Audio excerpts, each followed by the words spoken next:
আজকের সন্দেশখালীর এই ঘটনার জন্য সম্পূর্ণভাবে যদি কেউ দায়ী হয়ে থাকে সেটা কেন্দ্রীয় এজেন্সি স্বয়ং। রাজ্যপাল থেকে শুরু করে মাননীয় বিচারপতিরা যারা এই বিষয় নিয়ে তির্যক মন্তব্য করছেন তারা ব্যাকগ্রাউন্ড জানেন না। তাদের জেনে রাখা দরকার কেন্দ্রীয় এজেন্সি এরকম রেডের ক্ষেত্রে রাজ্য সরকারের সঙ্গে পরামর্শ করেন না, রাজ্য সরকারকে ইনফর্ম করেন না, রাজ্য সরকারের প্রশাসনের কর্তা ব্যক্তিদের ইনফর্ম করেন না। আজকে পশ্চিমবঙ্গের কোন প্রান্ত কতটা সেন্সিটিভ সেটা রাজ্য প্রশাসন কিংবা রাজ্য পুলিশের জানার কথা, সেটা কেন্দ্রীয় এজেন্সির জানার কথা নয়।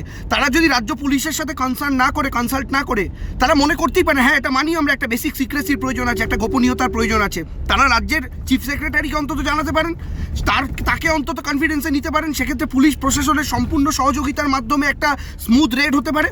আজকের দিনে দাঁড়িয়ে পার্থ চট্টোপাধ্যায়ের বাড়িতে যখন রেড হয়েছে তিনি অ্যারেস্ট হয়েছেন, বালু মল্লিকের বাড়িতে রেড হয়েছে তিনি অ্যারেস্ট হয়েছেন, ফিরাদ হাকিমের বাড়িতে রেড হয়েছে, রতিন ঘোষের আমাদের মাননীয় খাদ্যমন্ত্রী রতিনবাবুর বাড়িতে রেড হয়েছে, মদন মিত্রের বাড়িতে রেড হয়েছে।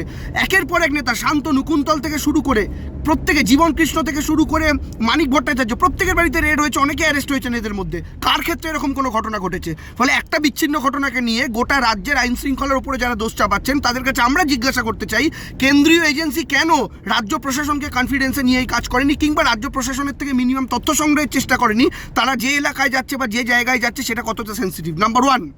আর দ্বিতীয় পয়েন্ট, আজকে এইখানে যারা বিক্ষোভ দেখালেন সেই সাধারণ গ্রামবাসীরা, সাধারণ মহিলারা, তাদেরকে তৃণমূল কংগ্রেসের সঙ্গে কেন যুক্ত করে দেওয়া হচ্ছে? তাদের কপালে কি তৃণমূল কংগ্রেসের ছাপ রয়েছে?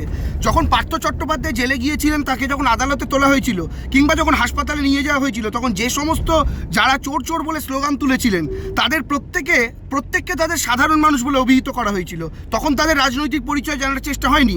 আজকে যখন কেন্দ্রীয় এজেন্সির বিরুদ্ধে মানুষ ভীত সন্ত্রস্ত হয়ে গিয়েছে, সাধারণ গ্রামের মহিলারা এরকম বন্দুকধারী পুলিশদের দেখে ভীত হয়ে গিয়েছেন, সন্ত্রস্ত হয়ে গিয়েছেন, মানুষ আজকে ক্ষিপ্ত হয়ে গিয়েছেন, তখন অনায়াসে তাদের সঙ্গে তৃণমূল কংগ্রেসের ট্যাগ যুক্ত করে দেওয়া হচ্ছে। এই ঘটনার আমরা তীব্র নিন্দা করি।